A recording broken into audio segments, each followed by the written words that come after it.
ఒక భర్త ప్రతిసారి భార్య అల్మారా తెరవడం, ఇన్ని చీరలు ఉన్నా చీరలో చీరలో అని చంపుతుంది, నా డబ్బులు తగిలేయడానికి కాకుంటే ఈ ఆడవాళ్లకు చీరల పిచ్చే ఏంటో అని అంటుండగా చీరే భార్య అయి సమాధానమిస్తుంది. భర్త గారు, మగవాళ్లు బట్టలు కొనేది వాడుకొని చింపడానికి, కాని ఆడవాళ్లు చీరలు కొనేది కేవలం వాడుకోవడానికి కాదు, దాచుకోవడానికి కూడా.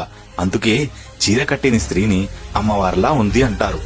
ఏ మతం ఆడదైనా సంవత్సరానికి 3 సార్లేగా చీరలు కొనేది. పుట్టినరోజు నాడు, పెళ్లి రోజు నాడు, ఏ సంక్రాంతి, దసరాకో, రంజాన్, క్రిస్మస్ కో. అది కూడా తప్పేనా? ఈ చీరల కథలు మొదలు పెట్టిందెవరు స్వామి? మీ పెళ్లిలో కాదు, పెళ్లి కూతురు చేసినప్పుడు, పీటల మీద కూర్చున్నప్పుడు, ప్రధానంకొకటి, అప్పగింతల్లో ఒకటి, మన ఇద్దరం కలిసి కులికాం చూడు, శోభనానికి కూడా ఒకటి. మర్చిపోయినట్టున్నారు. మీ అమ్మ వాళ్ళు, మా అమ్మ వాళ్ళు, మన బంధువులు ప్రేమతో పెట్టినవి. వీటన్నిటికీ ఒక్కొక్క దానికి ఒక్కొక్క జ్ఞాపకం, ఒక్కొక్క విశేషం దాగి ఉంది. వీటిని చించలేము, అలాగని పంచలేము. ముత్తైదువుకు గౌరవం తెచ్చేది ఈ చీరే, ఆడపడుచుల అభిమానం పెంచేది ఈ చీరే, తోబుట్టువుల దగ్గర చేసేది ఈ చీరే, తరాన్ని ఇంకో తరంతో జోడించేది ఈ చీరే. ఇది తప్పంటే ఎలా బావా? తప్పు ఏంటో తెలుసా? ఫలానా రాముగారి భార్య ఏం చీర కట్టుకుంది? పట్టు చీరనా, కాటన్ చీరనా, సిల్క్ చీరనా, షిఫాన్ చీరనా, క్రేప్ చీరనా?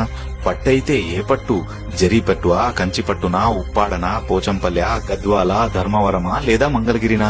ఓహో, లేటెస్టా? ఆర్గాన్జా, జార్జెట్టా, షాటీనా, లెనినా, రఫ్లా, టిష్యూనా, ఎంబ్రాయిడీనా లేదా డిజైనర్ శారీనా? ఇలా ఏం వేసుకుందో అని కళ్ళల్లో సర్చ్ ఇంజన్లు చేసుకుని చూస్తుంటారే మీ తరపు చుట్టాలు, వాళ్ళది తప్పు. అమ్మో, ఇంత గొప్ప చీర కట్టింది, వాళ్ళ ఆయన ఎంత గొప్పవాడు అని నన్ను చూసి నీకు గౌరవం పెంచుతారు చూడు, వాళ్ళది తప్పు. పేరంటానికి చీర కావాలి, శ్రీమంతానికి చీర కావాలి, కార్యం చేయడానికి చీర కావాలి, బియ్యం పోయడానికి చీర కావాలి, కబులకు చీర కావాలి, కాపురం చేయడానికి చీర కావాలి.